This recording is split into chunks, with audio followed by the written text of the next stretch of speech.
You are listening to VRFR, the virtual rabbit hole of the finishing resource. Hi everybody, we're really happy to be doing this podcast. This is the first time we actually sit down together to try to bring you some of the stories behind the band. My name is Alex. Most people know me as Rota or Shobo if you're from around here, from Eastern Europe. And I'm joined by my bandmate and great friend. This is Andre. I'm also known as Ander. I'm the other half of the band. Really excited to be doing the podcast. And I guess we can pretty much start at where everything started off between us, which is The music. history of how we met and how we started on this silly, crazy, but actually really awesome path of music. We had different plans or themes for the podcast, but I believe that we're just ourselves. We're honest. And if we didn't find anything better, it's just for the fact that there's a lot to tell, and we got a current fever to tell. So yeah, we're Eastern European guys. So our parents caught the Ceausescu regime. Nobody from my family was actually prone towards music or arts. My father is an engineer, my mother is a teacher, so they didn't find themselves inclined towards music or art. I couldn't really explain where I have this drive towards the drums. But yeah, actually, at a little age, I found myself beating into tin cans or into tables or pillows and such. And if music played, I felt the pulse of the song, the engine of the music, so to say. And that actually drove me to find rhythm as something very interesting and something that I would like to do. I don't know. Forward. Yep. I believe so. And how did you find? So pretty much same beginning of the story. Communism, got out of it, and I was lucky enough to have multiple recording options in my home. I was able to hear my voice played back multiple times, so I think I became accustomed to that. I had record players. Later on, I started listening to like my folks music. They had like Queen, Tina Turner, Scorpions, which I didn't really like at that time because it was my dad's music. But then eventually I really enjoyed Romanian hip hop for a long time. Started getting into like heavier music, what was heavy at that time, which was like Linkin Park, Marilyn Manson for me, all that stuff. And probably by the time I got to listen to Slipknot, I also started banging in whatever I could get my hands on because Joey Jordison, man. Yeah, Joey Jordison, man. R.I.P. Joey Jordison. Yeah, and then I met with one of our mutual friends called Steven. Steven, yeah. He was playing with some guys in our hometown, and they needed a singer. I had never sang in my life, but he thought I could do it, so I thought I could do it. And we went there, I auditioned, they didn't like me, and when they told me to hit the road, he decided to hit the road with me as well, and basically said, if these guys can start a band, we'll start a band.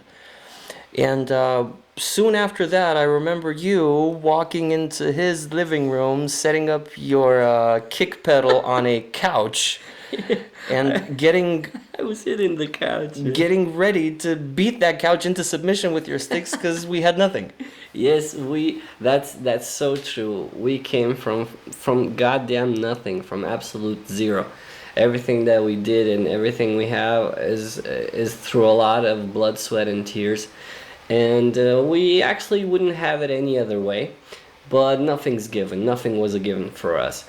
The fact that I was with Steve acquainted is through another band, because I was also searching for a way to actually play drums. I was with Steve in another band. I left the band because I didn't feel like the band was going anywhere. And then Steve told me to join him because he has a singer and wanted to make a band. So yeah, that's how the three of us found ourselves. and formed our first band, which was named Scum. SCUM. No, it wasn't SCU. It was SKUM. SKUM. Initially, because we were into that new metal misspelling band name thing. Yeah, of course. Because misspelling was cool back then. Was it 2008? It must have been 2008 or 2009 because we were still in high school. So we have been doing this for a long time. It's not like we started at 20 or something. Yeah, we started at 19. But it wasn't 20. Yes. And it was back then. I know that we started. We weren't really that good, but we were actually rehearsing as much as we could, and pretty soon we had also our first concerts, our first gigs, which were which were in really shady places, you know, because that's the kind of places that will get you here in Eastern Europe, yes. And it was really exciting for all of us. I look at some of those recordings and realize how loud everything was and how ill prepared we were to pull it off. But we did. It was a crazy time. Ill prepared, trying our hand out, but at the same time, we were like, Rage Against the Machine, let's cover it. Bloodhound Gang, let's cover it. Nirvana, let's cover it. Toadies, let's cover it. We weren't actually so committed to the intricacies of all the songs that we played, but we wanted to play them and show that we have this drive. Music, for me at least, is sort of an escape, sort of a refuge. I have this thing, and if things turn really bad, I know I can practice for an hour or two or play something, and I can find myself, I can find my peace.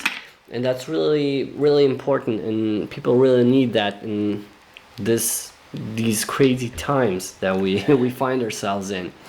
But more to the fact that it was about 2008, in 2008 close to 2010, we had a bunch of concerts and a bunch of gigs. Yeah. And not only in our town but also in other towns, and that was nice. We didn't have many fans or a wide audience, but still we did it.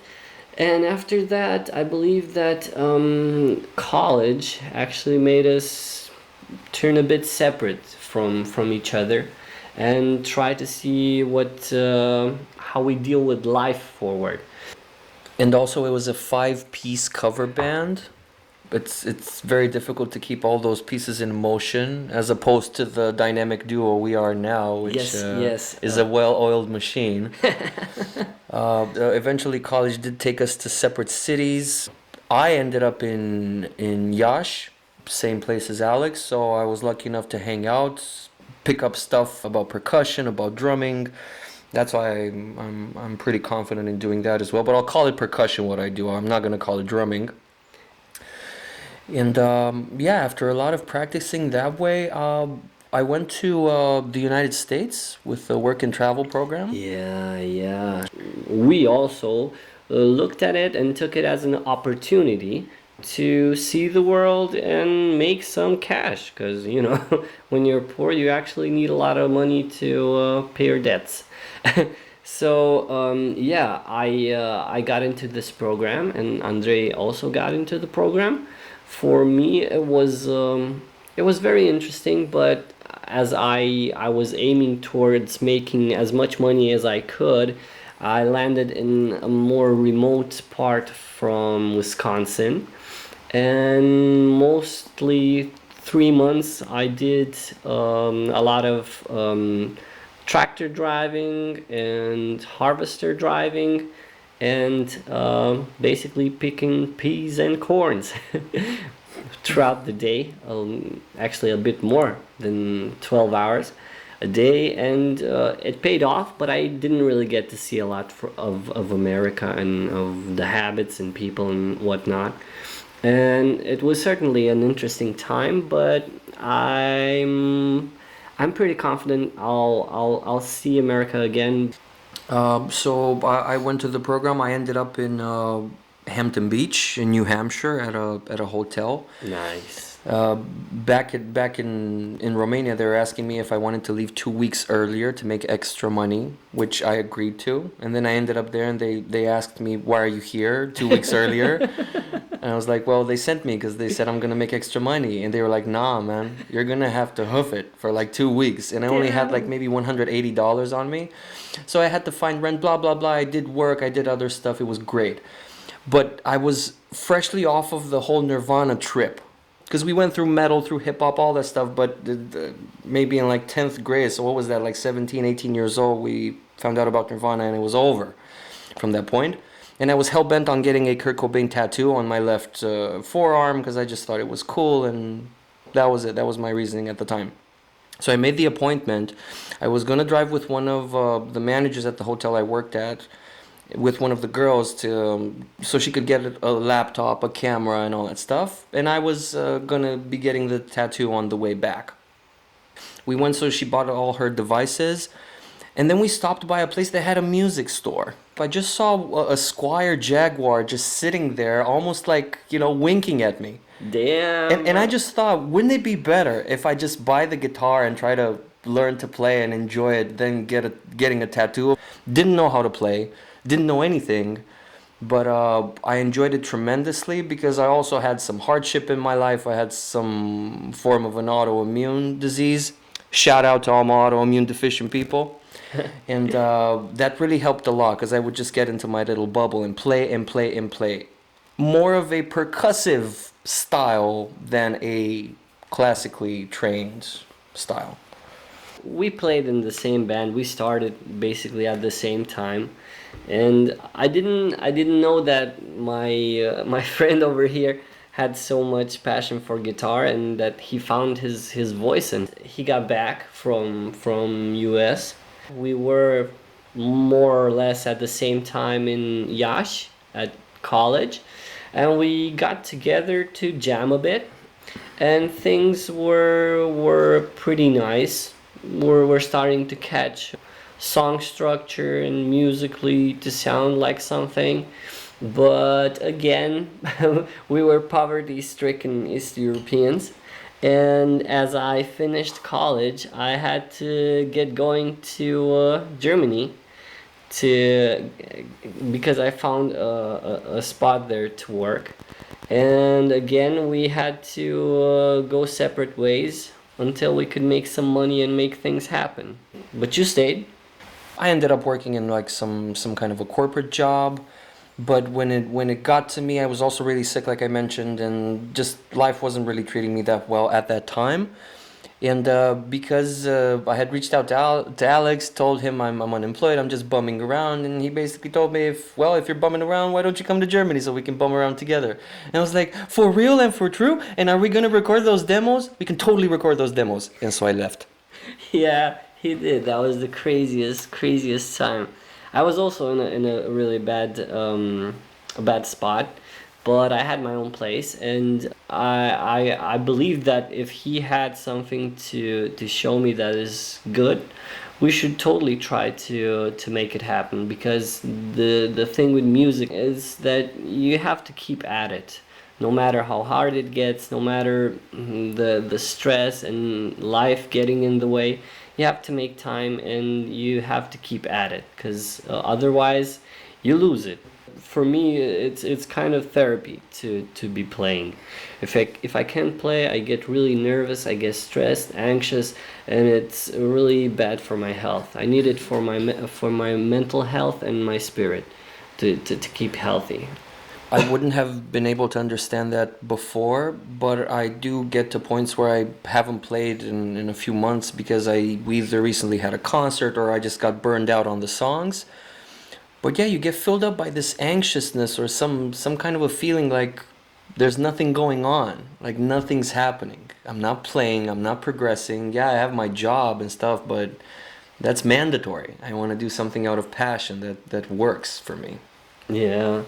You actually came down, and we managed to get something recorded, get actually a lot of melodies done. more on the demo side, but still they had drums, they had guitar, and they had potential. It took us a bit, also about a year, until we could get together again. So close to this crazy pandemic that hit our planet, we actually got together in the same city and we could play together, and that was really important for us, and it gave us a great drive towards making something bigger as an album and a band. And you know, we're still aiming and striving towards being a touring band, but we take it step by step because yeah, it's all on us at the moment. It's really hard to do everything on your own dime, on your own time. It's fun and it's satisfying, but you lose speed, you lose momentum at some point because you don't have enough money to do everything you wanted to do. At that time, I was working a corporate job. Me too. And they did allow me to work remote. That's why I was able to, just jump ship and move to Bucharest to be with Alex, to practice, to play. The songs were more or less already put together, at least the guts of the songs, but I knew I needed like some cojones behind the guitar. So I thought it's definitely worth it, definitely worth the investment. So I moved to Bucharest. We started rehearsing. Unfortunately, the rehearsal space that we had set up fell flat, and so we had to find a new location, which cost us money, besides the rent and everything. But we started practicing. We started doing the songs, knowing that we were going to record the album within the same summer. As we started recording, actually the songs took more shape. Actually, they were kind of 80% done as we went into the studio. It was a crazy time because as Andre also mentioned, we were both working. We had to take some days off, and the whole album was actually recorded in 2 days. That's 9 songs in 2 days, like from early morning till 2-3 in the evening, and it was a lot. But when you do something with passion and you like it so much, you don't really notice it. And in my opinion, it was totally worth it. It was totally worth it. It was definitely a formative experience for me. Moving to a bigger city, being on my own and taking care of everything besides playing, actually going into the studio, actually recording the songs and putting them together, it was extremely helpful for my career path in music. And it makes you grow as a person to take this kind of a project and to take it actually from nothing and make it into something that can be played even by others. Because when you're a musician or somebody that creates, you want that your art would precede you and would live well beyond what you're capable of in this lifetime. At least in my opinion. Because yeah, we're not destined to live that long, in my opinion. Yeah, life expectancy in Eastern Europe is potato. Indeed, and it just dropped even more. Yeah, you have to push in the face of adversity. There's no stopping. So we went into the studio, we recorded the album fairly quickly. I sometimes think we could have used a bit more time, but at the same time I think we used it wisely and we didn't really waste that much time because we had been practicing like crazy. So when we went in there, it was just a matter of nailing a good take. The album was done, we did our promotion, we did everything we needed to do. And I think you played with a different band in that bar that we played in. The places that I played with one of these bands took us to play live a gig, which was pretty good. That was our first concert. The name of the place in English would be the Three Drunkards. We started playing. The sound guy cut my colleague's voice off, so we started playing and the voice wasn't hearing, and it was chaos, but we pulled that one through, and it was I don't know, some of the people that will hear this podcast are also in bands, and they're musicians. But when you play in just two persons, you and another, it's really a more focused experience, much more heightened as what it goes for the senses. And being just me and him, if something slips, be it the voice, the guitar, the drums, or whatever, it feels a lot more. It feels a lot more impactful than, you know, just a screw up from another guy in a band that has at least 6 members or more. You know, because every slip up, you know, and it's also the same thing that, you know, when you're starting, you can't really hide these kind of mistakes, because you're at the beginning. If you would be you know, playing your 500th show, then you wouldn't really care, because, you know, and everybody would know, it's just a slip up and whatever. At the same time, I believe that playing live and having mistakes doesn't really make you a bad band. Actually, it makes you a band that relates humanly with its audience, and, you know, to being a human, because we're not robots, and you don't really bring their Elon Musk robot or a laptop and just press play. That's the whole charm of it. That's why we're doing this, because it's something magical when you get there and you move your body, you create sound, you create an ambience, and it's yeah. I believe there is actually a lot of correlation between rituals, magic, and music. Because, for example, the drums were used, and it's one of the primordial instruments, was used for military action, for signaling throughout wars, the battalions and whatnot, for rituals in the shaman tribes and whatnot. So you can't take this out from music. I mean, you can now using AI and random generated music, but I believe that's where the magic is. Like, you do something, and it's more than what you actually do.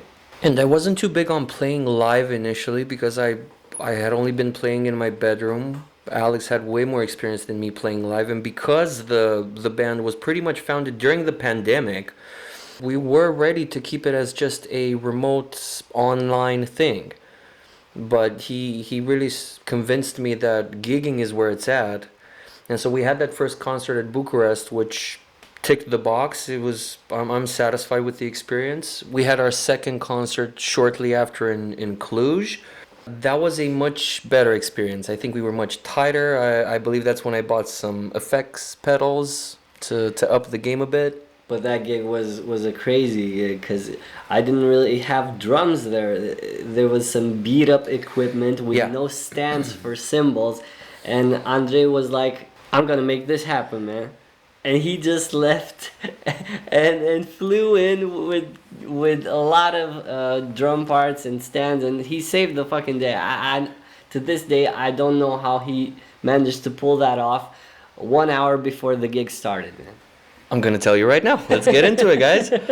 Before going to the gig, I did go to check the venue just to see where we're going to be playing, what we're going to be playing on, because Alex wasn't going to bring his drum set.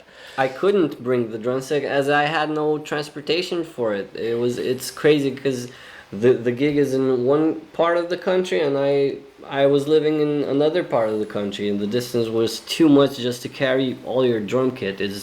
I couldn't. I had no car. So I went to talk to the guys. They said, yeah, everything's here. Everything's good to go. And I'm like, okay, where are the stands, like for the cymbals and for everything? Oh, they're in that bag. All of them? All of them. Okay.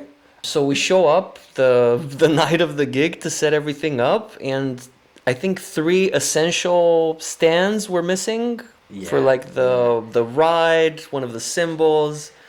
Even the hi-hat was so beaten up, it didn't have any felts anymore, and you were actually putting your cymbal on empty metal.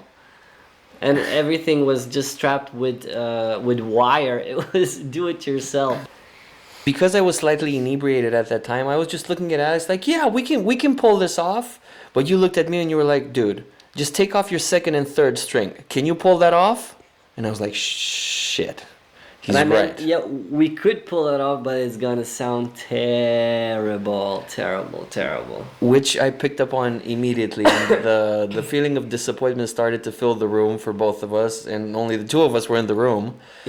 And so I thought, there must be somebody who's either selling a drum kit or has a drum kit in this city that can spot us the equipment we were missing. So I contacted someone through an ad that I saw on a website that they were selling a drum kit. They would have given us the missing stands for free that night to use them, but they were out of town. There was this one guy from the band Creepy Willie in Cluj, so shout out to them as well. Shout out to Creepy Willie. And I think I spoke to him about something, I don't remember what, but I had him in my messenger. So just for the hell of it, I just asked, dude, is there any way you can spot us some stands for like cymbals and stuff? Because we're gigging there, we're gigging at the place and they're lacking. Funny enough, they were going to have a gig over there pretty soon, but they were nice enough to give us the stands for the night. They didn't ask us for any money, even though I was willing to pay for them. And we pulled it off, and it was actually very enjoyable. A lot of our friends showed up. We didn't even have to take the stands back. We just left them at the venue where they were showing up, and I still owe those guys a beer. They actually saved our asses, and it was an insane night. And I believe these are the experiences that you're never prepared for, because you can't really tell if something's gonna break, if something's not gonna be there, or something is not gonna go the way that you think it will. And that's why you should be gigging for the most of your artist life, because that's where it actually happens. That's where the magic happens, where you can't really tell if it's gonna be like that or how you imagine, but you make it work and you pull it through. And that's what makes you grow as an artist and as a person, and makes you have an amazing experience and a great show for the people to remember. Yeah, so maybe to wind up, we're steadily hurtling towards our next gig, which is also in Bucharest. We were contacted by a guy who's hosting a small, very small underground festival of sorts, a type of an event. I think it's going to be more in like the metal area, where we're more alternative rock, but we're not the opening act, so I'll take it. Dude, I'll take anything. I even had gigs where nobody showed up, man. It was empty. We played out to ghosts, you know. But I would take any gig, anytime, anywhere, because I like it. I just like playing, and you know, for us to even make it this far, it was really hard, and it was a trying time. So we take nothing for granted. We're really curious. What was your impression about, you know, what you heard, or maybe you want to hear something more specific? And we'd always appreciate a comment, an idea, anything. Just let us know what you wanna know. We'll definitely follow up on any comments or questions in the next episode, but we'd really like to hear your input.